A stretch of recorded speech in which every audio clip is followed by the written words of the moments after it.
এই কিয়ামতের দিন কেউ কাউকে চিনবে না, কিন্তু নবী তার উম্মতকে ভুলবে না। সুবহানাল্লাহ। সবাই ওই দিন চিন্তিত থাকবে, আমার আপনার নবীও চিন্তিত থাকবে। সবাই চিন্তিত নিজের জন্য, নবী চিন্তিত উম্মতের জন্য। কত চিন্তা নবীর। একটা মানুষ যখন সর্বোচ্চ চিন্তিত হয়, পেরেশানগ্রস্ত হয়, যত আরামের বিছানা হোক, রুমের মধ্যে এসি হোক, যত ভালো ব্যবস্থাপনা থাক, তার চিন্তা তাকে বিছানায় গা এলাতে দেয় না, চোখে ঘুম আসতে দেয় না। দেখা যাবে বিছানা থেকে উঠে হাঁটে, পায়চারি করে।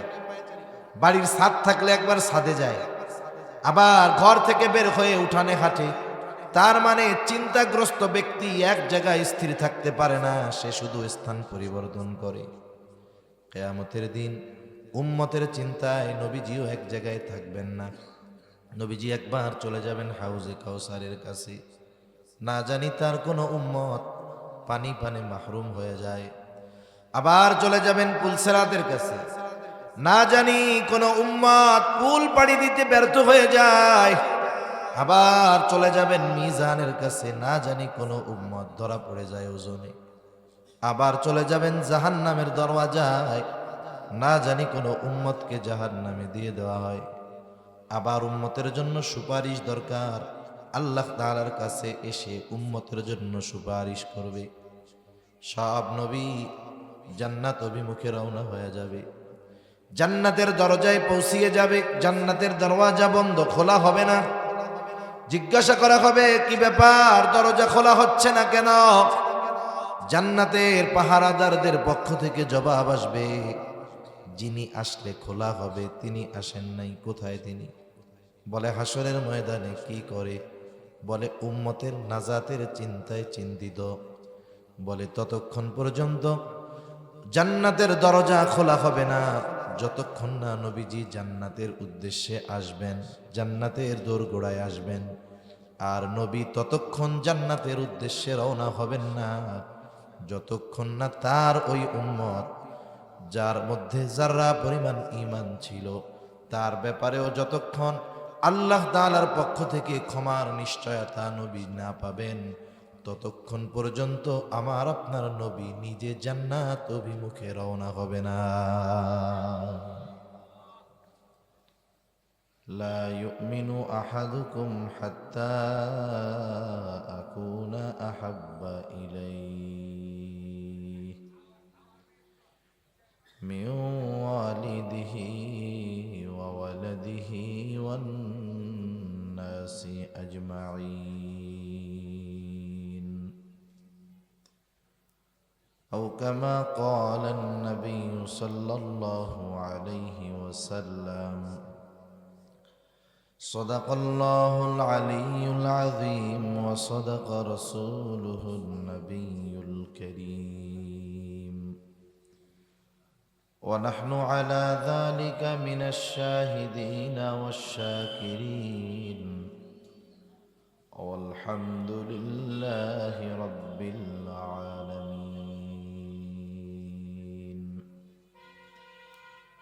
سبحانك لا علم لنا إلا ما علمتنا، إنك أنت العليم الحكيم. اللهم صل على محمد وعلى آل محمد كما صليت على إبراهيم وعلى آل إبراهيم إنك حميد مجيد. اللهم بارك على محمد وعلى آل محمد كما باركت على إبراهيم وعلى آل إبراهيم إنك حميد مجيد. আল্লাহর মহব্বতে আমরা একটু জবান খুলে জিকির করি, লা ইলাহা ইল্লাল্লাহ লা ইলাহা ইল্লাল্লাহ, লা ইলাহা ইল্লাল্লাহ।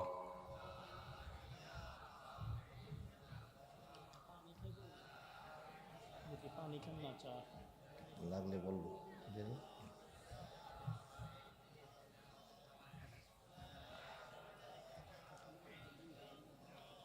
লা ইলাহা ইল্লাল্লাহ মুহাম্মাদুর রাসূলুল্লাহ সাল্লাল্লাহু আলাইহি ওয়াসাল্লাম। আলহামদুলিল্লাহ, ঐতিহ্যবাহী কুমিল্লা জেলার অন্তর্গত মনোহরগঞ্জ থানাধীন নোয়াগাঁও কাসেমুল উলুম মাদ্রাসা যুব সমাজ ও প্রবাসীদের উদ্যোগে আয়োজিত বার্ষিক ওয়াজ ও দোয়ার মাহফিল। আজকের এই ওয়াজ ও দোয়ার মাহফিলের সম্মানিত শ্রদ্ধেয় সভাপতি, প্রধান অতিথি, বিশেষ অতিথিবৃন্দ সহ সম্মানিত শ্রদ্ধেয় উলামায়ে কেরাম, সামনে উপস্থিত মুরব্বিয়ানে কেরাম, সমবয়সী যুবক বন্ধু, স্নেহের ছোট ভাই, মাইকের আওয়াজ যত দূরে যায় স্ব স্থানে অবস্থানরতা সম্মানিতা শ্রদ্ধা মা ও বোন, দয়াময় আল্লাহ রব্বুল আলামিনের দরবারে অগণিত শুকর যে মহান মালিক আমাদের হায়াতে বরকত দিয়ে সুস্থ রেখে এতক্ষণ পর্যন্ত সুমধুর কণ্ঠস্বর, অনলবর্ষী, সুমিষ্টভাষী ওয়ায়েজ হাফেজ হজরত মৌলানা আবুল বাশার পিরোজপুরি হাফিজাহুল্লাহ হজরতের জবান থেকে খুবই গুরুত্বপূর্ণ কথা আপনারা শ্রবণ করতেছিলেন। আমরা দোয়া করি আল্লাহ তাআলা হজরতকে সুস্থ দীর্ঘ নেক হায়াত দান করেন, সবাই বলি আমিন। সেই ধারাবাহিকতায় আপনাদের সাথে কিছু দ্বীনি কথা বলবার তৌফিক যে মহান মানিব দান করেছেন, সে মহান মানিবকে খুশি করার জন্য মোহাব্বতের সাথে জবান খুলে অন্তর থেকে আমরা একবার কালিমাতুশ শুকর পাঠ করি, আলহামদুলিল্লাহ। অগণিত দুরুদ ও সালাম সৈয়দুল আম্বিয়া, আশরাফুল আম্বিয়া, খাতামুল আম্বিয়া, ইমামুল মুরসালিন, রহমাতুল লিল আলামিন মুহাম্মাদুর রাসূলুল্লাহ সাল্লাল্লাহু আলাইহি ওয়াসাল্লামের উপর। আমি আপনাদের খেদমতে পবিত্র কোরআনুল কারীমের সূরা তাওবা থেকে একটা আয়াত ও রাসূল আকরাম সাল্লাল্লাহু আলাইহি ওয়াসাল্লামের অগণিত হাদিস থেকে একটা হাদিস পাঠ করেছি। আল্লাহ তাআলার কাছে তৌফিক চাই, আল্লাহ তাআলা আমাকে কিছু কথা বলার তৌফিক দেন যেগুলো আমাদের সবার জন্য, দুনিয়া এবং আখিরাতের জন্য কল্যাণকর হয়, সকলে বলি আমিন। সম্মানিত উপস্থিতি, আল্লাহ সুবহানাহু ওয়া তাআলার আমাদের প্রতি এক বিশেষ অনুগ্রহ যে আল্লাহ তাআলা আমাদেরকে মুহাম্মাদুর রাসূলুল্লাহ সাল্লাল্লাহু আলাইহি ওয়াসাল্লামের উম্মত বানিয়েছেন। এটা যে আল্লাহ তাআলার পক্ষ থেকে আমাদের প্রতি কত সুবিশাল এক অনুগ্রহ, এই অনুগ্রহের পরিমাপ করা এটা আমাদের জন্য বাস্তবেই অসম্ভব। রাসূল আকরাম সাল্লাল্লাহু আলাইহি ওয়াসাল্লাম আমাদের জন্য আল্লাহ তাআলার পক্ষ থেকে বিশেষ অনুগ্রহ এ ঘোষণা স্বয়ং আল্লাহ তাআলা দিয়েছেন। রাসূলুল্লাহ সাল্লাল্লাহু আলাইহি ওয়াসাল্লাম, আমরা তাকে মহব্বত করি, ভালোবাসি। তাকে যদি কেউ মহব্বত না করে, ভালো যদি না বাসে, তাহলে সেই ব্যক্তি ঈমানদারি হতে পারবে না। সেজন্য আল্লাহ সুবহানাহু ওয়া তাআলা ঈমান আমল আল্লাহ তাআলার সাথে তার হাবিব আমাদের নবী মুহাম্মদুর রাসূলুল্লাহ সাল্লাল্লাহু আলাইহি ওয়াসাল্লামকে রাইখা দিয়েছেন, ঈমানের মধ্যেও আমলের মধ্যেও। বলেন তো, যদি কেউ শুধু এই কথা বলে লা ইলাহা ইল্লাল্লাহ, বাকিটুক যদি বিশ্বাস না করে, বলেন তো সে ঈমানদার হবে নাকি? মুহাম্মাদুর রাসূলুল্লাহ এ কথার স্বীকৃতি দেওয়া ছাড়া, বিশ্বাস করা ছাড়া ঈমানদার হওয়া অসম্ভব, হবেই না। আবার দেখেন আল্লাহ তাআলা ইবাদতের মধ্যে আমার আপনার নবীকে রেখে দিচ্ছেন। যে কোনো ইবাদত যদি করতে যাই রাসূলুল্লাহ সাল্লাল্লাহু আলাইহি ওয়াসাল্লামকে দরকার। তার মানে আমার আপনার নবীর কথা, নবীর আলোচনা আল্লাহ তাআলা এমনভাবে সেটিং করে রাখছেন, এই পৃথিবীর এমন একটা মুহূর্ত অতিবাহিত হয় না যেই মুহূর্তে আল্লাহ তাআলার সাথে সাথে আমাদের নবীজির কথা আলোচনা হয় না। সুবহানাল্লাহ। আল্লাহ তাআলা আমার আপনার নবীর আলোচনাকে সমুন্নত করেছেন। ওয়ারাফা'না লাকা যিকরাক, আপনার আলোচনাকে আমি সমুন্নত করেছি। এ পৃথিবীর একটা মুহূর্ত নবীজির আলোচনাবিহীন অতিবাহিত হয় না। যেমন নামাজের জন্য আজান দেওয়া হয় ওয়াক্ত হইলে। ঈমানের পরে সবচাইতে গুরুত্বপূর্ণ ইবাদত হলো নামাজ। আর যখন ওয়াক্ত হয়, সময় হয়, আজান দেওয়া হয়। এই আজানের মধ্যে আল্লাহ তাআলার বড়ত্বের ঘোষণার সাথে সাথে নবীজির কথাও আছে না নাই? আছে।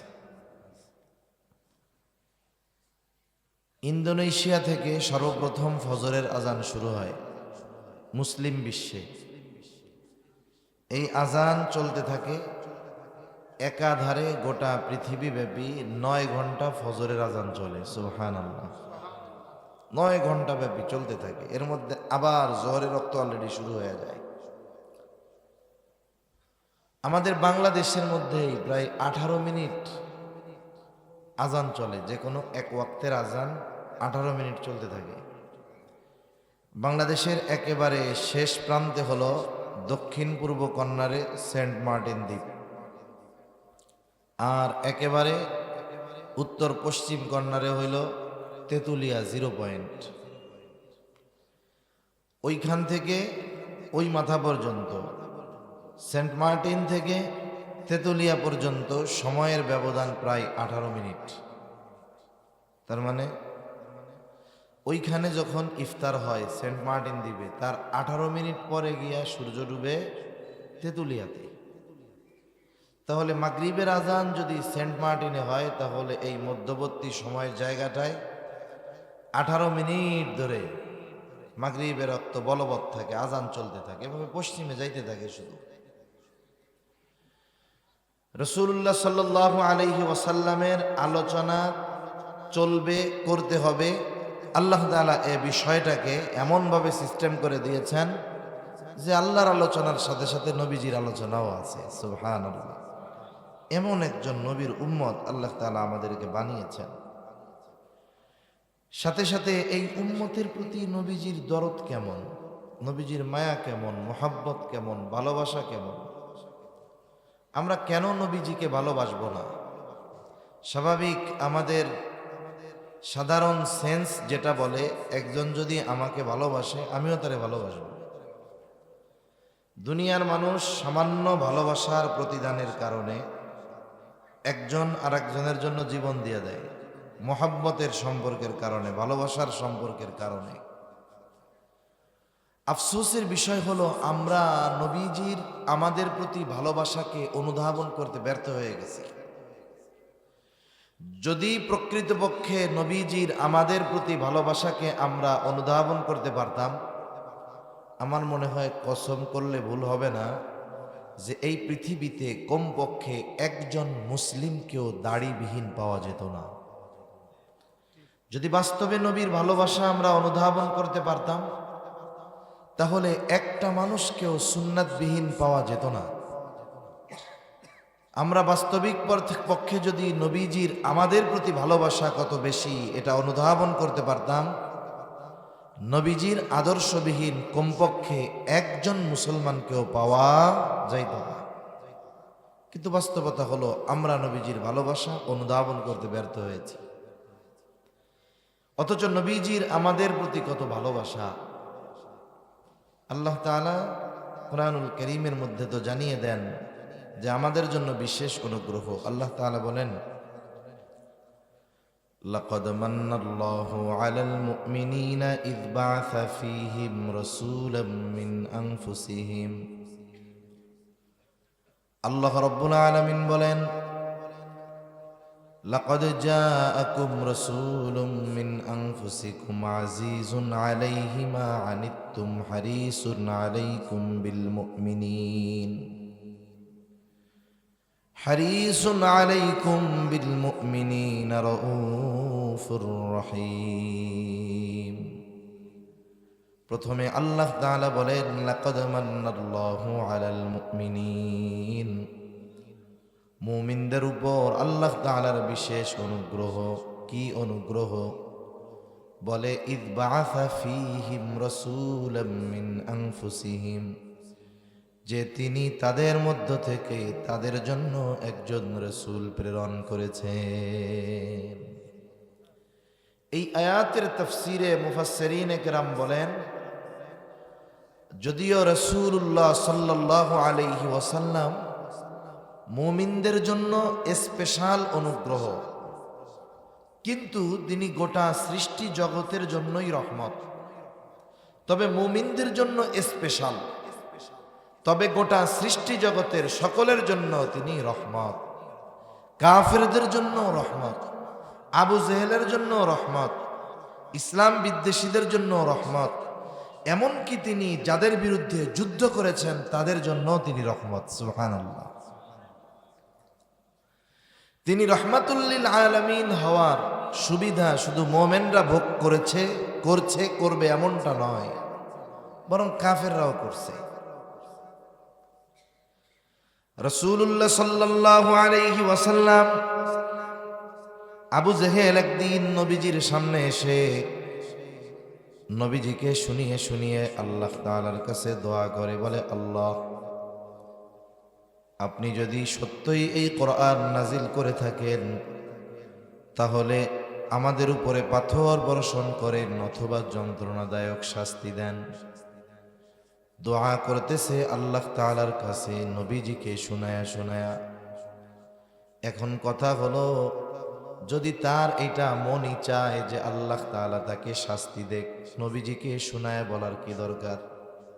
নিজে নিজে ঘরে আল্লাহ তাআলার কাছে বললেই তো হয়। আর একটা বিষয় হলো, ওরা তো মুশরিক, তাহলে ওরা কি আল্লাহ তাআলাকে বিশ্বাস করতো নাকি? বলে হ্যাঁ, তারা আল্লাহ তাআলার অস্তিত্বে বিশ্বাস করত। এ কথাটা আমাদের নয়, তারা যে আল্লাহর অস্তিত্বে বিশ্বাস করত এই কথার সাক্ষ্য স্বয়ং আল্লাহ তাআলা দিয়েছে। মক্কার মুশরিকরা আল্লাহর ব্যাপারে, আল্লাহ তাআলার অস্তিত্বের ব্যাপারে বিশ্বাসী ছিল। আল্লাহ তাআলা কুরআনুল কারীমের মধ্যে বলেন ওয়ালাইন সাআলতাহুম মান খালাকাস সামাওয়াতি ওয়াল আরদা লায়াকুলুন্নাল্লাহ। আপনি যদি মক্কার মুশরিকদেরকে জিজ্ঞাসা করেন মান খালাকাস সামাওয়াতি ওয়াল আরদ, আসমান এবং জমিনের স্রষ্টাকে, আপনি যদি মক্কার মুশরিকদের কাছে জানতে চান, জিজ্ঞাসা করেন, ওরা ওদের দেবদেবীর কথা বলবে না, লাত মানাত উজ্জার কথা বলবে না। আল্লাহ তাআলা তাকিদ যোগ করে জানায় দেন, বলেন লায়াকুলুন্নাল্লাহ, অবশ্যই অবশ্যই তারা বলবে আসমান জমিনের স্রষ্টা হলেন আল্লাহ।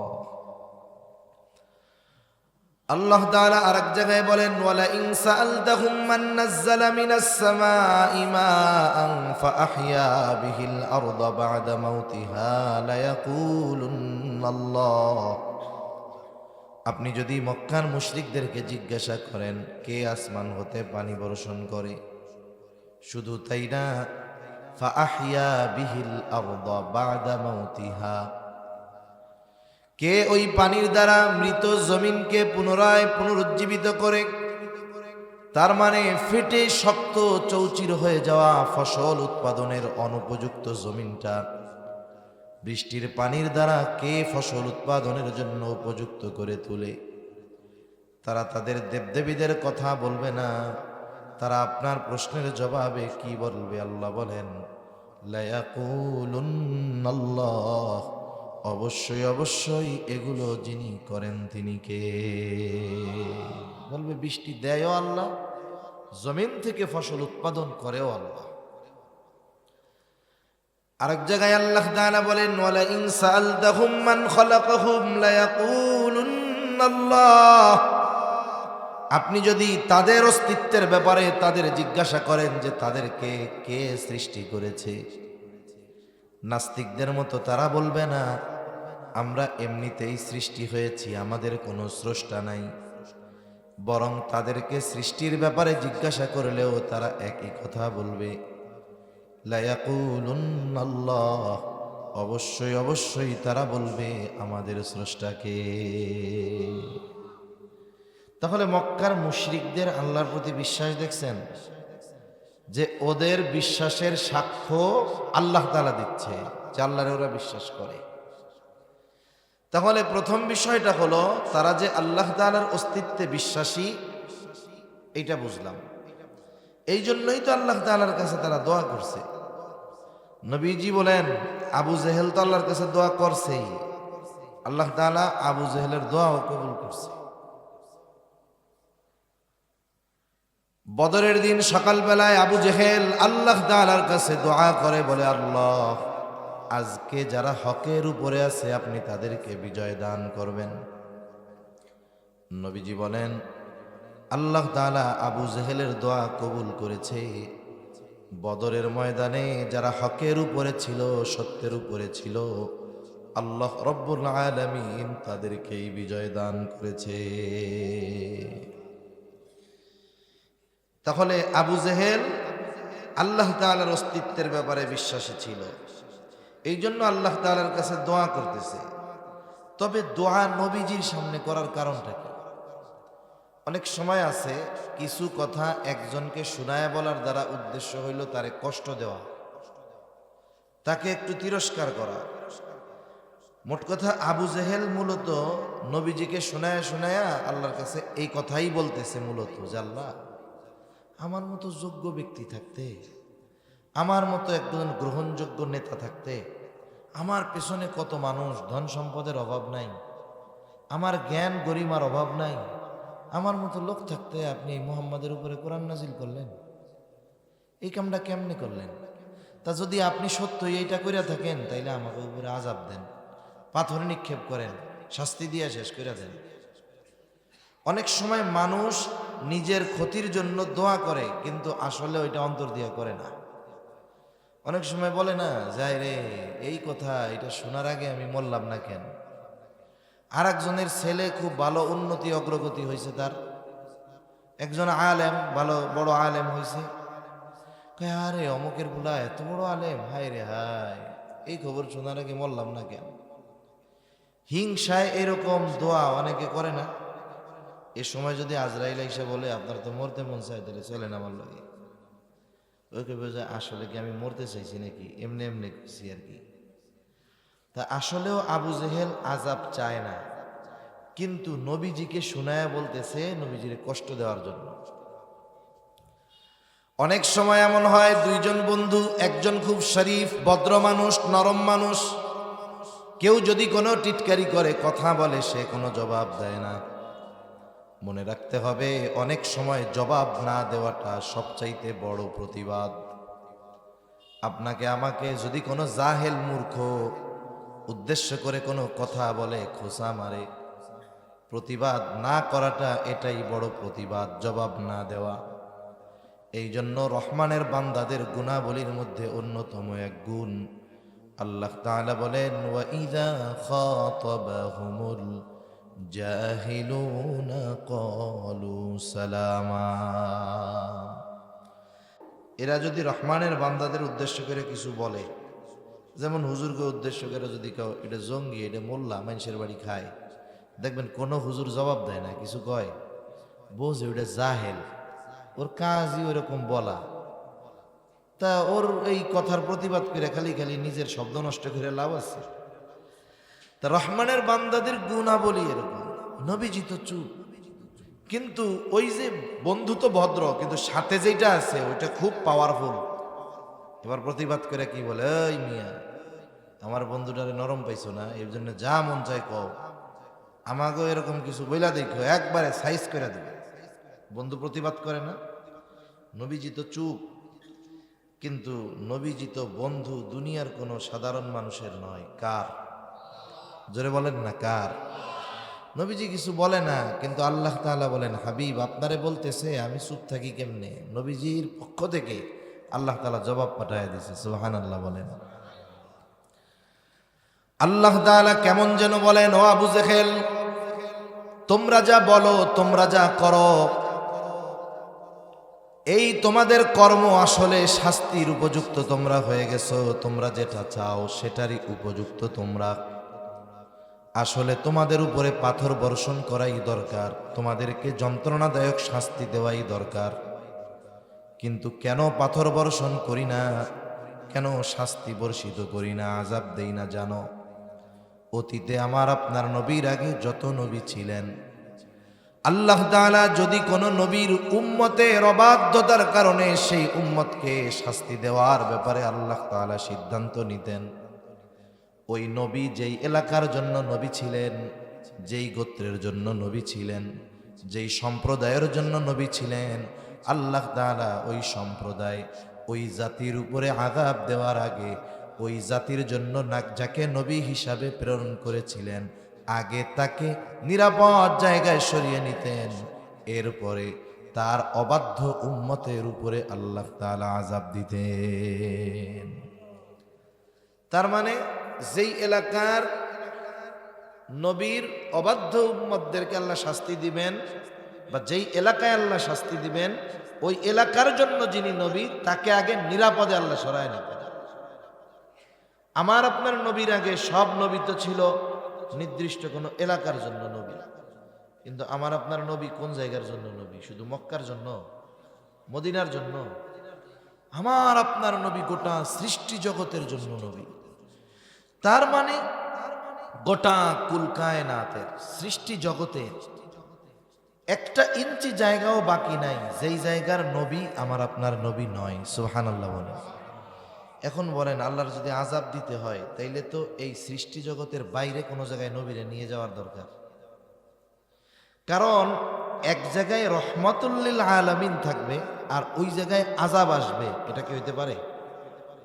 অনেক সময় দেখবেন একজন অপরাধ করছে, অন্যায় করছে, ওই মজলিসে বড় সম্মানিত একজন ব্যক্তি আছে, দেখতেছে যে উনি খুব অপরাধ করতেছে, কিন্তু কিছু বলে না। পরে যখন ওই লোকটা চলে যায়, সম্মানিত ব্যক্তি বলে, তুমি যা করছো তুমি তো শাস্তির উপযুক্ত ছিলা, কিন্তু শাস্তি দিলাম না কেন?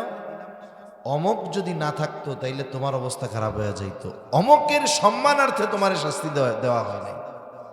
তার মানে অনেক সময় দুনিয়ায় অনেকে ব্যক্তির সম্মানার্থে শাস্তি থেকে বেঁচে যায়। একথাই আল্লাহ তাআলা বলেন, ওয়ামা কানাল্লাহু লিয়ুআযযিবাহুম ওয়া আনতা ফীহিম। আল্লাহ তাআলা আমার আপনার নবীজিকে বলেন, ও হাবিব আপনি কষ্ট নেবেন না, ওরা যা বলে যা করে ওরা তো শাস্তির উপযুক্ত, পাথর বর্ষণের উপযুক্ত, যন্ত্রণাদায়ক শাস্তির উপযুক্ত, কিন্তু কেন আমি তাদেরকে শাস্তি দেই না, আযাব দেই না? শুনে নেন, আপনি যতক্ষণ তাদের মাঝে আছেন আমি ততক্ষণ তাদেরকে আযাব দিব না, কারণ আপনি হলেন রহমাতুল লিল আলামিন, আপনি হলেন রহমত। যেই জমিনের উপরে রহমাতুল লিল আলামিনের অবস্থান আছে, ওই জমিনের উপরে আমি আল্লাহ কেমন করে আযাব দেই? এরা যে সাইজ হয় না নগদে, এটা আপনার জন্যই হয় না, আপনার সম্মানার্থে আমি তাদেরকে আযাব দেই না। তাহলে চিন্তা করেন যে আমার আপনার নবীজির কল্যাণে কাফেররা তাদের অপরাধের কারণে নগদে শাস্তি পায় নাই, এই নবীজির কারণে কিয়ামত পর্যন্ত আল্লাহ তাআলা এই উম্মতকে সমূলে ধ্বংস করে দিবেন না, মাঝে মধ্যে আযাব দিবেন যাতে আমরা অনুধাবন করি, পরিবর্তন হই। কিন্তু অতীতের অনেক নবীকে আল্লাহ তাআলা এমন আযাব দিচ্ছেন সমূলে ক্লিয়ার, আল্লাহ তাআলা করেন না, করবেন না। কেন? বলে আমার আপনার নবীজির কারণে। সুবহানাল্লাহ বলে। সেজন্য নবী রহমাতুল লিল আলামিন হওয়ার সুবিধা শুধু মুমিনরা না, কাফেররাও ভোগ করে। করেছে, ভবিষ্যতেও তারা করবে। আমার আপনার নবীর কারণে সুবিধা তারা ভোগ করবে। তবে আমার আপনার নবীর তার ইমানদার উম্মতের প্রতি আলাদা মায়া, মোহাব্বত, ভালোবাসা, বরং কিছু কিছু ক্ষেত্রে অবাধ্য উম্মতের প্রতিও তার ভালোবাসা প্রকট, প্রবল। আব্দুল্লাহ ইবনে আমর ইবনুল আস রাদিয়াল্লাহু তাআলা আনহু থেকে বর্ণিত, নবীজি হঠাৎ করে কোরআন থেকে তিলাওয়াত করলেন। নবীজির সামনে অনেক সাহাবায়ে কিরাম আছে। নবীজি কোরআন থেকে তিলাওয়াত করলেন যা আল্লাহ তাআলা ইব্রাহিম আলাইহিস সালামের ব্যাপারে নাজিল করেছেন। ইব্রাহিম আলাইহিস সালামের ব্যাপারে আল্লাহ নাজিল করেছেন। ইব্রাহিম আলাইহিস সালাম তার গুনাহগার উম্মতের ব্যাপারে আল্লাহ তাআলার কাছে দোয়া করেছে। কি দোয়া?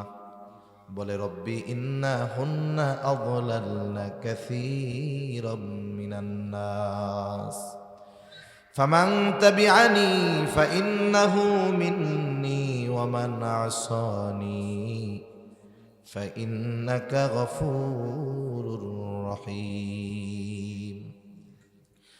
ইব্রাহিম আলাইহিস সালাম তার উম্মতের ব্যাপারে আল্লাহ তাআলার কাছে বলে, ও রব, এই প্রতিমাগুলো, এই মূর্তিগুলো অধিকাংশ মানুষকে পথচ্যুত করে ফেলেছে, পথভ্রষ্ট করে ফেলেছে।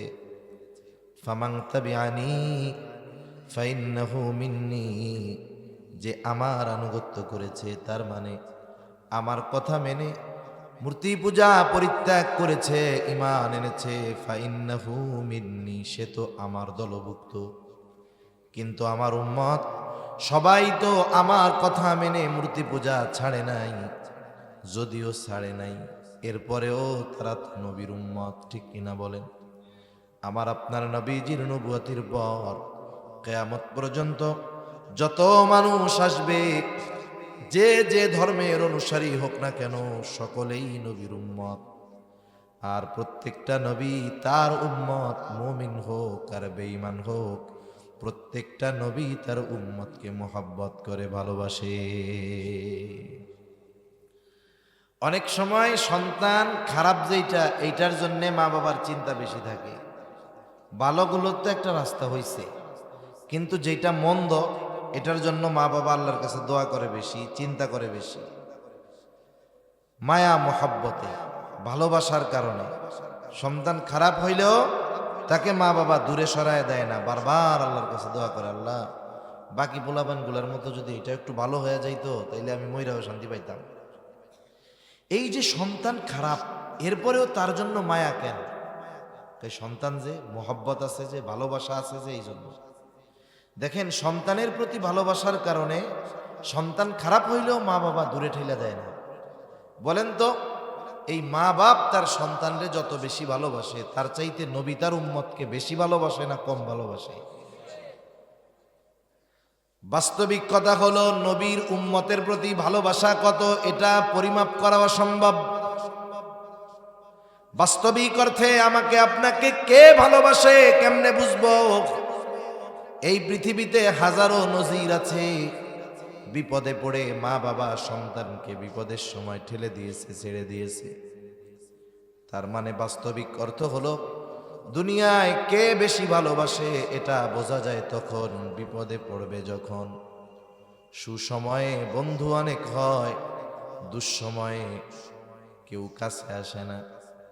সুসময়ে তেল মারার, পাম মারার, স্লোগান মারার লোকের অভাব হয় না। বিপদে পড়লে কয়, তারে আমি চিনি না, ঠিক কিনা বলেন? সুসময়ে বন্ধু অনেক হয়, দুঃসময়ে কে থাকে? মনে করেন আপনার বন্ধু একটা আছে, খুব ভালো বন্ধু, খালি আপনারে পাম মারে আর কি, কয়, বন্ধু, তোমার জন্য তো আমি জীবন দিতে প্রস্তুত। তা আপনি টেনশন মুক্ত যে এমন একজন বন্ধু যদি পাশে থাকে, তাইলে তো কোনো অসুবিধা নেই। এখন গেছেন মনোহরগঞ্জ বাজারে, ওইখানে একটু গ্যাঞ্জাম ট্যাঞ্জাম লাগছে একজনের সাথে। এখন আপনি চিন্তা করতেছেন, আমি তো আর একা না, আমার সাথে বন্ধু আছে, যেটা আমার লেগে জীবন দিয়ে দিব। এই চিন্তা করে আপনি ডানে বামে তাকায় দেখেন, আপনার জন্য জীবন দেওয়া বন্ধু হাওয়া হয়ে গেছে, মানে এটার আর খুঁজে টুজে পাওয়া যাচ্ছে না। যাক, ওইখান থেকে কোনো মতে মুসিবত থেকে উদ্ধার হইয়া বাড়ি আসছেন, সিএনজিতে নামার সাথে সাথে দৌড় দিয়া গলা জড়ায় ধরে কয়, বন্ধু, তোমার লেগে আমি জীবন দিয়া দিব। বলেন তো এরে এখন আপনি কি করবেন? আগে পিটাবেন না? এরা কি বলবেন, যাই বেটা তুমি যদি আমাকে ভালোই বাসতা, ওই মুসিবতের সময় আমাকে ফালায় রাইখা সবাই চলে গেলেও তুমি আমার পাশে থাকতা, ঠিক কিনা বলেন? তার মানে দুনিয়ার বন্ধু আসল বন্ধু নয়। আসলে আমার আপনার কল্যাণকামী কে? বলে মুসিবতের সময় যে আপনার আমার পাশে থাকে। দুনিয়ার বিপদ আপদ মুসিবত চোখ বন্ধ হলেই শেষ, এটা কোনো মুসিবত নয়। আসল মুসিবত হলো কিয়ামতের দিন। ওই মুসিবতের দিন যে আমাকে ভুলবে না, আমার পাশে থাকবে, আমাকে সাহায্য করবে, তার চাইতে বড় কল্যাণকামী আর কেউ হতে পারে না। দুনিয়ায় অনেক সময় মা সন্তানের জন্য জীবন দিয়ে দেয়, সন্তান মার জন্য জীবন দিয়ে দেয়। বলেন তো কিয়ামতের দিন ওই মা সন্তানের জন্য কি করবে? কিছু করবে না। আল্লাহ তাআলা বলেন, ইয়াউমা ইয়াফিরুল মারউ মিন আখিহি ওয়া উম্মিহি ওয়া আবিহি ওয়া সাহিবাতিহি ওয়া বানিহি লিকুল্লি ইমরিইম মিনহুম ইয়াউমাইযিন শা'নুন ইউগনি। কিয়ামতের দিন ভাই ভাইয়ের থেকে পলায়ন করবে। ওয়া উম্মিহি ওয়া আবিহি, পিতামাতার থেকে পলায়ন করবে। ওয়া সাহিবাতিহি ওয়া বানিহি, স্ত্রী সন্তানদের থেকে পলায়ন করবে।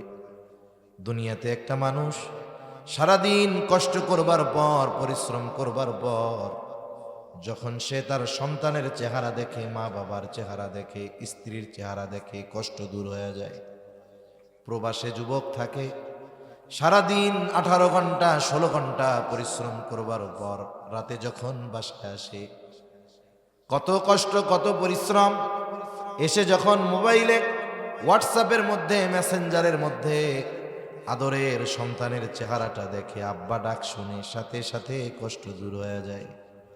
তাহলে দুনিয়ায় মানুষ কষ্ট দূর করার জন্য মা বাবাকে দেখে, মা বাবার কথা বলে, সন্তানের চেহারা দেখে কথা বলে। আর কিয়ামতের দিনের কষ্ট মুসিবত দূর করার জন্য মা বাবার চেহারা দেখবে না, সন্তানের চেহারা দেখবে না, বরং ওই দিন সন্তানের চেহারা দেখা তার জন্য আরো বেশি কষ্টের কারণ হয়ে দাঁড়াবে। ওই দিন তাদের থেকে পালায়া থাকবে, দেখা দিতে চাইবে না। তাহলে ওই কিয়ামতের দিন কেউ কাউকে চিনবে না, কিন্তু নবী তার উম্মতকে ভুলবে না। সুবহানাল্লাহ। সবাই ওই দিন চিন্তিত থাকবে, আমার আপনার নবীও চিন্তিত থাকবে। সবাই চিন্তিত নিজের জন্য, নবী চিন্তিত উম্মতের জন্য। কত চিন্তা নবীর। একটা মানুষ যখন সর্বোচ্চ চিন্তিত হয়, পেরেশানগ্রস্ত হয়, যত আরামের বিছানা হোক, রুমের মধ্যে এসি হোক, যত ভালো ব্যবস্থাপনা থাক, তার চিন্তা তাকে বিছানায় গা এলাতে দেয় না, চোখে ঘুম আসতে দেয় না। দেখা যাবে বিছানা থেকে উঠে হাঁটে, পায়চারি করে। বাড়ির ছাদ থাকলে একবার ছাদে যায়, আবার ঘর থেকে বের হয়ে উঠানে হাঁটে। তার মানে চিন্তাগ্রস্ত ব্যক্তি এক জায়গায় স্থির থাকতে পারে না, সে শুধু স্থান পরিবর্তন করে। কিয়ামতের দিন উম্মতের চিন্তায় নবীজিও এক জায়গায় থাকবেন না। নবীজি একবার চলে যাবেন হাউজে কাউসারের কাছে, না জানি তার কোনো উম্মত পানি পানে মাহরুম হয়ে যায়। আবার চলে যাবেন পুলসেরাতের কাছে, না জানি কোন উম্মত পুল পাড়ি দিতে ব্যর্থ হয়ে যায়। আবার চলে যাবেন মিজানের কাছে, না জানি কোন উম্মত ধরা পড়ে যায় ওজনে। আবার চলে যাবেন জাহান্নামের দরওয়াজায়, না জানি কোন উম্মতকে জাহান্নামে দিয়ে দেওয়া হয়। আবার উম্মতের জন্য সুপারিশ দরকার, আল্লাহ তাআলার কাছে এসে উম্মতের জন্য সুপারিশ করবে। সব নবী জান্নাত অভিমুখে রওনা হয়ে যাবে, জান্নাতের দরজায় পৌঁছিয়ে যাবে। জান্নাতের দরওয়াজা বন্ধ, খোলা হবে না। জিজ্ঞাসা করা হবে, কি ব্যাপার, দরজা খোলা হচ্ছে না কেন? জান্নাতের পাহারাদারদের পক্ষ থেকে জবাব আসবে, যিনি আসলে খোলা হবে তিনি আসেন নাই। কোথায় তিনি? বলে হাসরের ময়দানে। কি করে? বলে উম্মতের নাজাতের চিন্তায় চিন্তিত। বলে ততক্ষণ পর্যন্ত জান্নাতের দরজা খোলা হবে না যতক্ষণ না নবীজি জান্নাতের উদ্দেশ্যে আসবেন, জান্নাতের দোরগোড়ায় আসবেন, আর নবী ততক্ষণ জান্নাতের উদ্দেশ্যে রওনা হবেন না যতক্ষণ না তার ওই উম্মত যার মধ্যে যারা পরিমাণ ঈমান ছিল তার ব্যাপারেও যতক্ষণ আল্লাহ তাআলার পক্ষ থেকে ক্ষমার নিশ্চয়তা নবী না পাবেন, ততক্ষণ পর্যন্ত আমার আপনার নবী নিজে জান্নাত অভিমুখে রওনা হবে না। তাহলে সব নবী তার উম্মতকে ভালোবাসে, আমার আপনার নবী আমাকে আপনাকে ভালোবাসে। ইব্রাহিম আলাইহিস সালাম তার গুনাহগার উম্মতের জন্য ক্ষমা চেয়ে দোয়া করে। وقال عيسى عليه السلام إن تعذبهم فإنهم عبادك وإن تغفر لهم فإنك أنت العزيز الحكيم। ঈসা আলাইহিস সালাম তার উম্মতের জন্য দোয়া করে বলে, আল্লাহ আপনি যদি এদের শাস্তি দেন, আপনি যদি তাদেরকে শাস্তি দেন তারা তো আপনারই বান্দা, ওয়া ইন তাগফির লাহুম, আর যদি আপনি তাদেরকে মাফ করে দেন, ক্ষমা করে দেন, ফাইন্নাকা আনতাল আজিজুল হাকিম, আপনি মহাপরাক্রমশালী মহাপ্রজ্ঞাময়। তার মানে সেও কইতে চায়, আল্লাহ আমার গুনাহগার উম্মত আপনারই তো বান্দা, আপনি চাইলে তাদের মাফ করে দিতে পারেন, আপনি তো আজিজ, আপনি তো হাকিম, আমার এই গুনাহগার উম্মত আপনার বান্দাদেরকে আপনি মাফ করে দেন।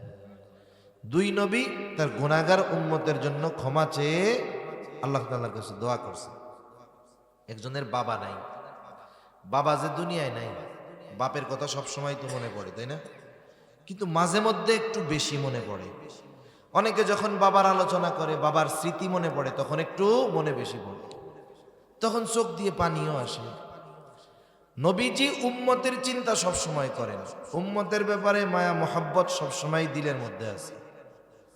কিন্তু এই দুই নবীর দোয়া তিলাওয়াত কইরা উম্মতের প্রতি চিন্তা মায়া এটা বহুগুণে বেড়ে গেছে, দরদ উতলায়া পড়তেছে। নবীজি আবার কি করলেন, বলে ফারাফা ইয়াদাইহি ওয়া ক্বালা আল্লাহুম্মা উম্মতি উম্মতি ওয়া বাকা। নবীজি দুই হাত উঁচু করে দিলেন আর বলেন, আল্লাহুম্মা উম্মতি উম্মতি, আয় আল্লাহ আমার উম্মত আমার উম্মত। শুধু এই কথা বলেন আর দুই চোখ দিয়ে অঝর ঝরায় পানি পড়তেছে চক্ষু বেয়ে। নবীজি আর কোনো কিছুই বলেন না, শুধু বলেন আল্লাহ আমার উম্মত আমার উম্মত। নবীজি যদিও কিছু বলেন না, কিন্তু মূলত কি বলতে চায় দুনিয়ার কেউ না জানলেও যিনি জানেন তিনি কে। অনেক সময় মানুষের অঙ্গভঙ্গিমা অনেক কথা বলে দেয়। এই যে মাদ্রাসা, মনে করেন অনেক দূরের ছোট ছোট ছাত্ররা পড়ে, মাদ্রাসায় থাকে। অনেক সময় বৃহস্পতিবার আসরের পর অনেক ছোট বাচ্চা হুজুরের কাছে আসে, আইসা বৈশা খালি কান্না করে, কিছু বলে না। কিন্তু বলেন তো, বৃহস্পতিবার বিকালে যদি কোনো ছোট বাচ্চা হুজুরের কাছে আইসা কান্না করে, এই কান্নার কারণটা কি? হুজুর কি বুঝে কি বুঝে না? কি বুঝে? কন্দ বাড়ি যাইতে চায়, ছুটি চায়, বোঝার পরেও কয় কান্দ কেন? ও মনে মনে কে কি জন্য কান্দে, হুজুর বোঝার পরেও জিগায় কেন? এবার দুঃখে আরো জোরে কান্দে। এবার ওস্তাদ বলে, যতই কান্নাকাটি করো লাভ নাই, কেন কান্দো আগে এটা কও। এইবার কান্না জড়িত কণ্ঠে ছেলেটা যখন বলে, হুজুর আমার একটু বাড়িতে যাইতে মন চাইতেছে, ছোট ভাইটার লাইগা একটু কলিজার মধ্যে পড়ে, মাকে একটু দেখতে মন চায়। এইবার ওস্তাদজি হাসি দিয়া কয়, ঠিক আছে যাও, আগামীকাল মাগরিবের আগে চলে আসবা। এখন বিষয় হলো, ছাত্রের কান্নার কারণ জানার পরেও ছাত্রের মুখে কান্নার কারণ কেন শুনতে যায়? বলে এটা ওস্তাদ এবং ছাত্রের মধ্যে মহব্বতের বহিঃপ্রকাশ। নবীজির কান্নার কারণ কি আল্লাহ তাআলা জানার পরেও কেন তিনি জিব্রাইলের মাধ্যমে শুনতে চায়? বলে এটা হলো নবীজির প্রতি আমার আপনার রবের মহব্বতের বহিঃপ্রকাশ। জিব্রাইল আলাইহিস সালামকে আল্লাহ তাআলা বলে, ইয়া জিবরিল ইযহাব ইলা মুহাম্মদ, তুমি মুহাম্মাদের কাছে চলে যাও, তাকে গিয়া জিজ্ঞাসা করো তার কান্নার কারণ কি। জিব্রাইল আলাইহিস সালাম চলে আসছে, এসে বলে, ও মুহাম্মদ, কেন কান্না করেন? যদিও আপনার কান্নার কারণ আপনার মালিক জানে, এরপরেও আপনার কাছে তিনি জানতে চায়। এইবার নবীজি সুযোগ পাইছেন, একেবারে মন ভৈরা উম্মতের কথা সব বলছেন।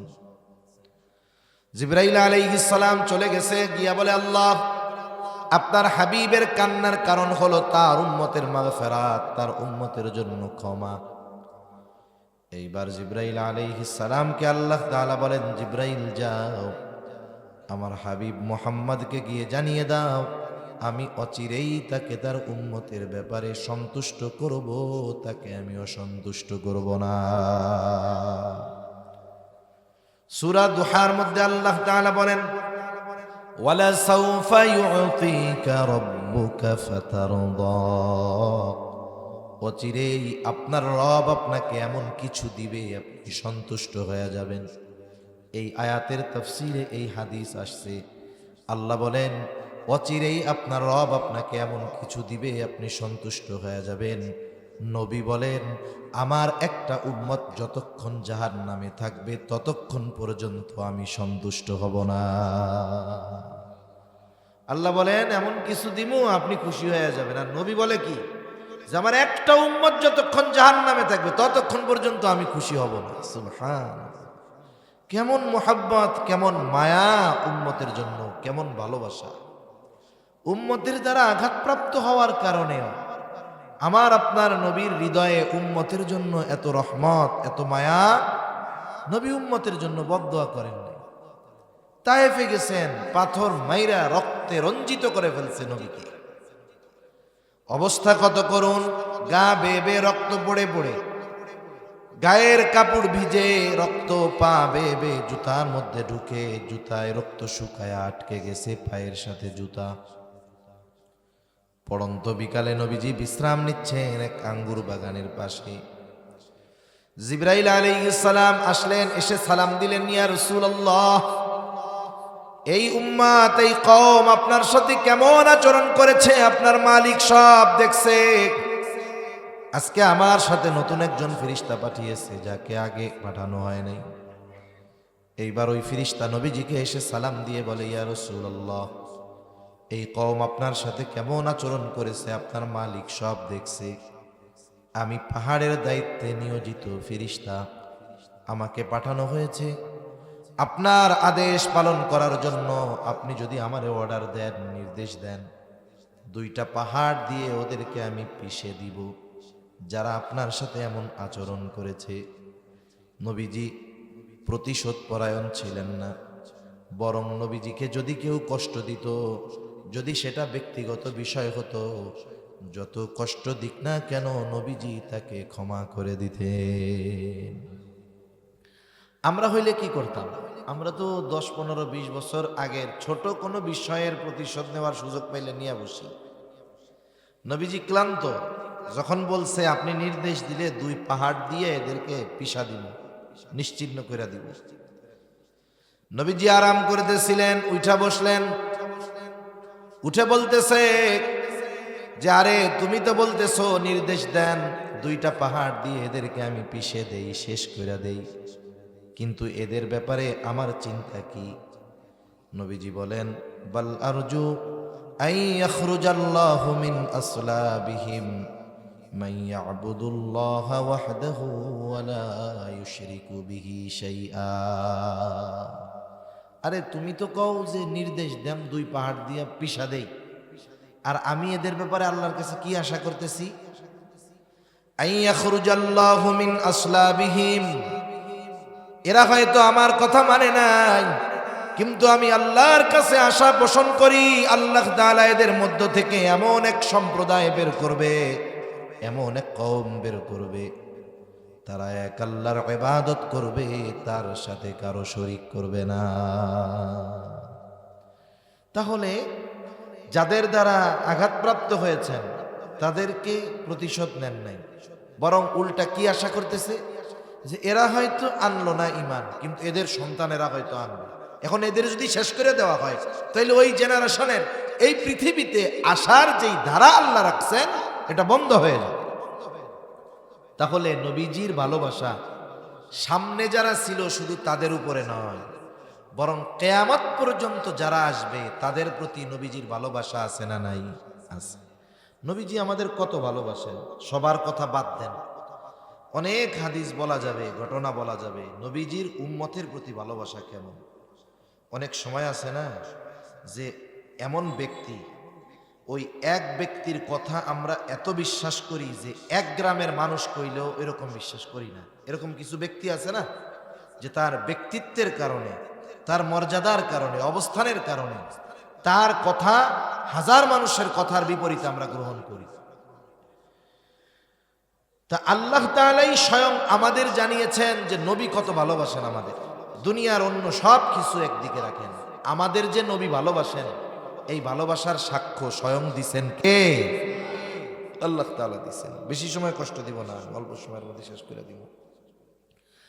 আল্লাহ তাআলা বলেন, লাকাদ জাআকুম রাসূলুম মিন আনফুসিকুম আজিজুন আলাইহি মা আনিতুম হারিসুন আলাইকুম বিল মুমিনিনা রাউফুর রহিম। একটু খেয়াল দিয়ে আমরা কথাগুলো শুনবো ইনশাআল্লাহ। আল্লাহ তাআলা বলেন, লাকাদ জাআকুম রাসূলুম মিন আনফুসিকুম, তোমাদের মধ্য থেকে তোমাদের জন্য এমন একজন রাসূল এসেছেন। কেমন সেই রাসূল? তোমাদের জন্য সে কেমন? আল্লাহ তাআলা এই আয়াতে নবীজির 4টি গুণের কথা বলতেছেন। কয়টা গুণ? 2টা হলো সবার জন্য, আর 2টা হলো স্পেশাল ভাবে শুধু মুমিনদের জন্য। আল্লাহ তাআলা 1 নম্বরে বলেন, আজিজুন আলাইহি মা আনিতুম, এই রাসূল হলেন এমন এক রাসূল যেটা তোমাদের জন্য কষ্টের, সেটা তার জন্য কষ্টের। তার মানে তোমরা যেটাতে কষ্ট পাও সেও সেটাতে কষ্ট পায়। এখন কষ্টের বিষয়টা তো ভিন্ন, কষ্টের কোনো ঘ্রাণ নাই, গন্ধ নাই যে আমার কষ্ট লাগলে আরেকজন কষ্টের গন্ধ পাবে। তাহলে আমার যদি কষ্ট হয় আরেকজনের কষ্ট লাগে কেমন? আসলে এটা লাগার জন্য যেই কানেকশনটা দরকার সেটা হলো মহব্বতের কানেকশন দরকার। মনে করেন একজনের ছেলে যদি অসুস্থ হয়, ওই সন্তানের বাপ যে কষ্ট পাবে আমি সেই কষ্ট পাবো না। বরং অনেক সময় তো এমন হয় মহব্বতের কারণে স্বয়ং কষ্টে যে আছে তার চাইতে তাকে যারা দেখতেছে তারা আরো বেশি কষ্ট পায়। ঠিক কিনা বলেন? আপনার সন্তান অসুস্থ, যার সন্তান আছে সে বুঝবে। প্রচন্ড অসুস্থ, হসপিটালের বিছানায় আছে, আইসিইউতে আছে, সিসিইউতে আছে, লাইফ সাপোর্টে আছে, কত কষ্ট তার। এ কথা বাস্তব। কারো সন্তান যদি ওই রকম অসুস্থ থাকে, ওই সন্তান অসুস্থতায় যত কষ্ট পায় তার চাইতে তার মা বাবা আরো বেশি কষ্ট পায়। কেন পায়? বলে মহব্বতের কারণে। ঠিক কিনা বলেন? মা বাপ যদি সন্তানের কষ্টে মহব্বতের কারণে কষ্ট পেতে পারে, তাহলে নবী কি উম্মতের মা বাবার চাইতে কম ভালোবাসে নাকি? এই জন্য উম্মতের জন্য যেটা কষ্টের, ওই যে নবী উম্মতরে বেশি ভালোবাসে, এই জন্য ওইটা নবীর জন্য কষ্টের হয়। এ কথাই আল্লাহ তাআলা বলেন, তিনি হলেন আজিজ, সমব্যথী। উম্মতের কষ্ট তার কষ্টের কারণ হয়। শুধু তাই না, হারিসুন আলাইকুম, তিনি তোমাদের জন্য কল্যাণকামী। নবীজি সবার জন্য কল্যাণকামী। এই জন্য উম্মতের কোনটাতে কল্যাণ নবীজি সেটাই চিন্তা করে দেন। সেটা ইবাদতের বিষয় হোক, অন্যান্য বিষয় হোক। যেমন নবীজি ধারাবাহিকভাবে একাধারে রমজানের পুরা 30 দিন মসজিদে তারাবি পড়েন নাই, 3 দিন পড়ছে। কেন পড়েন নাই? তিনি আশঙ্কা করতেছিলেন এটা যদি আমি ধারাবাহিক করে নেই আর আল্লাহ তাআলা যদি এই আমলটা আমার উম্মতের জন্য ফরজ করে দেন, তাহলে এটা আমার উম্মতের জন্য কষ্টকর হয়ে যেতে পারে। চিন্তা করছেন এটা উম্মতের জন্য তো কষ্টের হইতে পারে, যদিও ইবাদত। নবী এটা চান নাই যে এমন কিছু আল্লাহ তাআলা উম্মতের জন্য করে দিক যেটা উম্মতের জন্য কষ্টসাধ্য হয়ে যায়। এই জন্য নবীজি ধারাবাহিকভাবে গোটা রমজান মসজিদে জামাতের সাথে তারাবি আদায় করেন না। চিন্তা করছেন উম্মতের জন্য কষ্ট হয়ে যেতে পারে। আবার নবীজি আর এক হাদিসের মধ্যে বলেন, আল্লাহ তাআলা প্রত্যেকটা নবীকে তার উম্মতের ব্যাপারে বিশেষ এক একটা দোয়া করার সুযোগ দিয়েছে এবং ওই দোয়া কবুলের প্রতিশ্রুতিও আল্লাহ তাআলা দিয়েছেন। সব নবী তার উম্মতের ব্যাপারে ওই দোয়া দুনিয়ায় করে ফেলছে। আমার আপনার নবী ওই দোয়াটাকে সংরক্ষণ করে রাখছেন কেন? বলে কিয়ামতের দিন, ওই দিন এই দোয়াটা যদি উম্মতের জন্য করা হয় বেশি কল্যাণকর হবে। এই জন্য নবী দোয়াটাকে সংরক্ষণ করে রাখছেন। কিয়ামতের ওই কঠিন মুসিবতের দিন ওই দোয়াটা আল্লাহর নবী উম্মতের জন্য সুপারিশ হিসাবে আল্লাহ তাআলার কাছে করবে। তাহলে নবী সবার জন্য সমব্যথী কল্যাণকামী। তবে আল্লাহ তাআলা বলছেন, লাকাদ মান্নাল্লাহু আলাল মুমিনিন, মুমিনদের জন্য বিশেষ অনুগ্রহ। এই জন্য মুমিনদের প্রতি নবীজির বিশেষ মায়া, বিশেষ মোহাব্বত। এ কথা আল্লাহ তাআলা বলেন, বিল মুমিনিনা রাউফুর রহিম। মুমিনদের ব্যাপারে এই নবী হলেন রউফ, মুমিনদের ব্যাপারে এই নবী হলেন রহিম। বলেন তো রউফুর রহিম কার গুণবাচক নাম? জোরে বলেন কার? দুনিয়ার কোন সৃষ্টি রউফুর রহিম হতে পারে না। দুনিয়ার কোন মানুষ রউফুর রহিম হতে পারে না। রউফুর রহিম হলেন আল্লাহ, অতি সদয় আল্লাহ, পরম দয়ালু আল্লাহ। ওই আল্লাহ যিনি নিজে রউফুর রহিম, তবে তার হাবিবের ইমানদার উম্মতের প্রতি ভালোবাসা কত গভীর, কত বেশি, এই কথা প্রকাশ করতে গিয়ে আল্লাহ তাআলা স্বয়ং তার গুণবাচক শব্দ রউফুর রহিম আমার আপনার নবীর সাথে ব্যবহার করেছে। আল্লাহ তাআলা বলেন, এই নবী হলেন এমন নবী, তিনি তার মুমিন উম্মতদের জন্য অতি সদয় পরম দয়ালু। নবীজি, আল্লাহ তাআলা নবীজির ব্যাপারে বলতেছে, এই নবী তার মুমিন উম্মতের জন্য কি? অতি সদয় পরম দয়ালু। অথচ অতি সদয় পরম দয়ালুকে আর আল্লাহ বলতেছেন এই নবী তার উম্মতের জন্য অতি সদয় পরম দয়ালু। এ কথা যদি আমরা একটু হৃদয় দিয়ে বুঝতে পারি, আশা করি বোঝা কষ্টকর নয় যে এই উম্মতের প্রতি, আমাদের প্রতি নবীজির মোহাব্বত কত বেশি। যেই নবীর উম্মতের প্রতি ভালোবাসার সাক্ষ্য স্বয়ং আল্লাহ দিলেন, এই ভালোবাসার কথা প্রকাশ করতে গিয়ে নিজের গুণবাচক শব্দ নবীজির শানে ব্যবহার করলেন। বলেন তো সেই নবীর প্রতি আমাদের ভালোবাসা সর্বোচ্চ হওয়ার দরকার আছে না নাই? এজন্য নবীজিকে ভালোবাসা মুমিনের ঈমান। নবীজিও বলেন, লা ইউমিনু আহাদুকুম হাত্তা আকুনা আহাব্বা ইলাইহি মিন ওয়ালিদিহি ওয়া ওয়ালাদিহি ওয়ান নাসি আজমাইন। নবীজি বলেন, তোমাদের মধ্যে কেউ ততক্ষণ পর্যন্ত মুমিন হতে পারবে না যতক্ষণ না সে তার পিতা মাতা সন্তান সন্ততি এক কথায় সকলের চাইতে আমাকে বেশি ভালো না বাসবে। তার মানে প্রকৃত ঈমানদার যে, সে নিজের জীবনের চাইতে নবীকে বেশি ভালোবাসে। এখন বলেন তো, আমি আপনি যাকে নিজের জীবনের চাইতে বেশি ভালোবাসি, তার জন্য জীবন দিতেও কোনো বাধা নাই, কোনো চিন্তা নাই। বলেন তো ওই ব্যক্তির জন্য, ওই ব্যক্তির খুশির জন্য অন্য কিছু করা, এটা তো সাধারণ ব্যাপার হওয়ার কথা। বলেন আপনি যার জন্য জীবন দিতে পারবেন তার জন্য 10 টাকা ব্যয় করায় সমস্যা আছে? যার জন্য জীবন দিতে পারবেন তার জন্য দাড়ি রাখায় সমস্যা আছে? তার জন্য, তার খুশির জন্য লম্বা জামা পরায় সমস্যা আছে? তার খুশির জন্য, তার জীবন আদর্শের আলোকে নিজের জীবনকে সাজাতে কোনো সমস্যা আছে? আপনি তো তার জন্য জীবনই দিতে পারবেন, তাইলে তার জন্য, তার অনুসরণ করতে, তার খুশির জন্য তার অনুকরণ করতে সমস্যা কোথায়? বলে সমস্যা এই জায়গায়। আমরা জীবন দিতে প্রস্তুত কিন্তু দাড়ি রাখতে প্রস্তুত নেই। আমরা জীবন দিতে প্রস্তুত কিন্তু সুন্নাত মানতে আমরা প্রস্তুত নেই। তাহলে চিন্তা করেন, এই ভালোবাসার মধ্যে ফাঁক ফোকর আছে না? আছে। এখন অনেকে আবার চিন্তা করে হুজুরের দাড়ির কথা শুধু বলে কেন? আসলে দাড়ি তো এমন একটা সুন্নাত যেটা অনেক সুন্নাত পালনে সহায়ক হয়। দাড়ি হলো এমন এক সুন্নাত, এ দাড়ি থাকার কারণে অনেকের গুনাহ করতে মন চাইলেও দাড়ির কারণে করতে পারে না, লজ্জার ঠেলায়। আল্লাহর ভয়ে না করুক, কমপক্ষে দাড়ির ভয়ে করে যে মানুষে কইব যে দেখ দাড়ি নিয়ে কি কাজটা করতেছে। তাহলে নবীজিকে ভালোবাসা এটা মুমিনের ঈমান। আর বাস্তবতা হলো মৌখিক স্বীকৃতির মাধ্যমেই নবীজির ভালোবাসার প্রমাণ হয় না, বরং নবীর ভালোবাসার প্রমাণ দিতে হয় নবীর অনুসরণের মাধ্যমে। এজন্য নবী বলেন, আমাকে কে ভালোবাসে? নবী বলেন, মান আহাব্বা সুন্নতি ফাকাদ আহাব্বানি ওয়া মান আহাব্বানি কানা মাই ফিল জান্নাহ।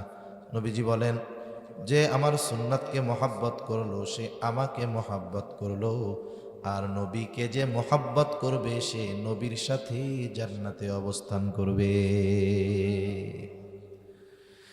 নবীর সাথে জান্নাতে অবস্থান করার অফার যদি গ্রহণ করতে হয় আগে জান্নাতে যাওয়া লাগবে। এখন জান্নাতে কে যাবে? নবীজি বলেন, কুল্লু উম্মতি ইয়াদখুলুনাল জান্নাতা ইল্লা মান আবা। নবী বলেন, আমার সব উম্মত জান্নাতে প্রবেশ করবে, আবা উম্মত ছাড়া। জিজ্ঞাসা করা হলো, ইয়া রাসূলুল্লাহ, আবা উম্মত কারা?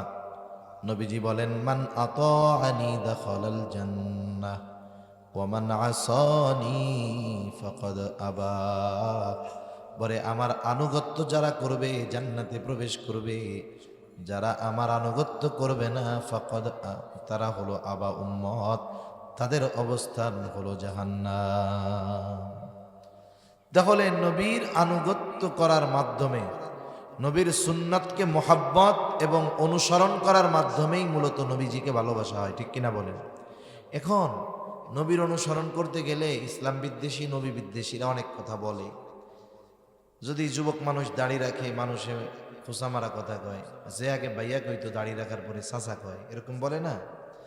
এখন যার জন্য জীবন দিতে পারবো তার জন্য একটু যদি মানুষের কথা শুনতে হয়, শুনলাম, অসুবিধা কোথায়? কারণ এই দুনিয়া থেকে মানুষের সফর শুরু হয় কবর জগতে, কবরে রাখার মাধ্যমে, তাই না? কবরে আমাদের সবাইকে রাখে। কবরের ভিসাটা কি? কবরে এক দেশের থেকে আরেক দেশে গেলে ভিসা লাগে না? ভিসা লাগে তো, পাসপোর্টে ভিসা লাগে না? লেখা দেয় যে উনি একজন বৈধ নাগরিক। যদি এই দেশের বৈধ নাগরিক না হয় তাহলে পাসপোর্টের মধ্যে ওই দেশের অনুমতিও পায় না, ভেরিফিকেশনে ধরা পড়ে যায়। এখন যখন মৃত্যু আসবে, আমার আপনার মৃত্যু হবে, সবার মরতে হবে। মানুষ যখন মারা যায়, গোসল দেওয়ার পরে, কাফন পরাইয়া, জানাজা দেওয়ার পরে কবরের মধ্যে নেওয়া যায় না রাখার জন্য? এই যে একেবারে দুনিয়ার জমিন থেকে শেষ অবস্থা, এখন তার লাশটা খাটিয়ার মধ্যে, কবরের মধ্যে নামাবে, উপর থেকে দুইজন ধরায়া দেয়, নিচে দুইজন কবরের মধ্যে থাকে, লাশটা ধইরা নিচে নেয়, কবরের মধ্যে রাখে, আর একটা দোয়া কয়। দোয়া কয় না একটা? কি দোয়া জানি কয়? সারা বাংলাদেশে মনে হয় একই দোয়াই কয়, তাই না? অন্যান্য জায়গায় তো অন্য কিছু আর কয় না, এইটাই কয়, সারা দেশেই কয়। তো এই যে দোয়াটা আজকে একজনের ব্যাপারে বলতেছে, আমরা শুনতেছি, একদিন আমার আপনার ব্যাপারেও বলবে, তাই না? বলবে তো নাকি? এ কথা বলবে। এখন এই দোয়াটার সারমর্মটা কি? আসলে বুজুর্গানের দিন বলেন, এই দোয়ার তো একটা অর্থ আছে, অন্তর্নিহিত অর্থ আছে। একটা হলো শাব্দিক অর্থ, আরেকটা হলো এর অন্তর্নিহিত অর্থ, যেই অর্থটা আপনি কাগজে কলমে পাবেন না, যেই অর্থটা আমাকে আপনাকে হৃদয় দিয়ে অনুধাবন করতে হবে।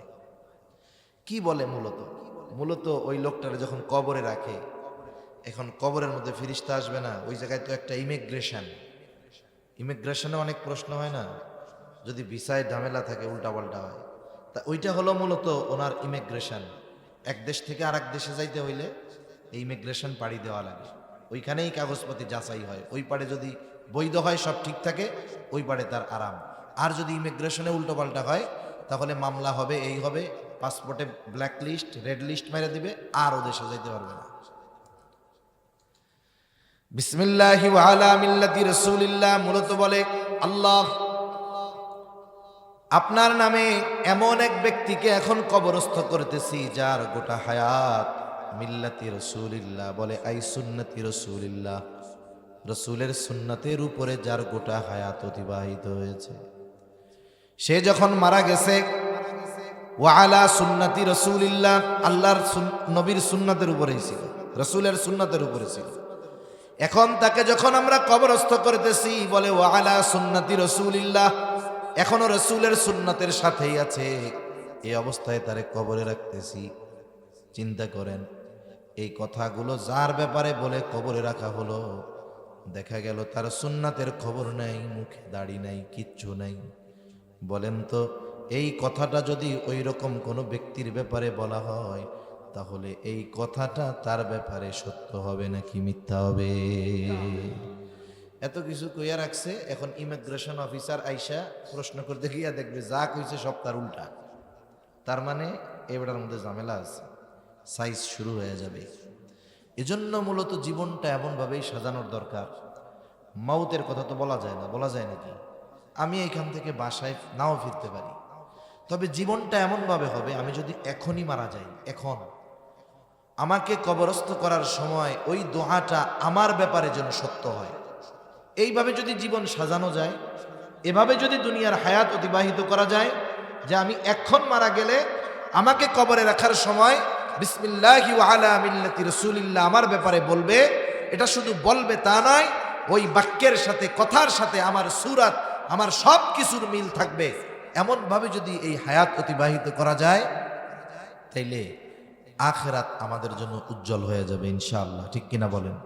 এজন্য আমরা সবাই নবীকে ভালোবাসি। কে না আছে ইমানদার নবীকে ভালোবাসে না? কিন্তু আমরা সঠিক পদ্ধতিটা অবলম্বন করতে গাফলতি করি। এজন্য আমরা নবীর সুন্নাতকে মহব্বতের সাথে অনুসরণ করব, তাহলে দেখা যাবে এ জীবন সুন্দর হবে, আখিরাত সুন্দর হবে, নবীর সাথে জান্নাতে থাকা যাবে, নবীর সুপারিশ পাওয়া যাবে, সাথে সাথে নবীর অনুসরণ করার মাধ্যমে আল্লাহর ভালোবাসা পাওয়া যাবে। কার ভালোবাসা? আল্লাহর ভালোবাসা। তাহলে আল্লাহ তাআলা আমাদের সকলকে নবীজির আমাদের প্রতি যেই ভালোবাসা, মহব্বত, এটাকে পরিপূর্ণ অনুধাবন করে আমাদেরকেও প্রকৃতভাবে নবীজিকে ভালোবাসার তৌফিক আল্লাহ দান করেন। সকলে বলি আমিন। ওয়া আখিরু দাওয়ানা আনিল হামদুলিল্লাহি রাব্বিল আলামিন। আসসালামু আলাইকুম ওয়া রাহমাতুল্লাহি ওয়া বারাকাতুহু।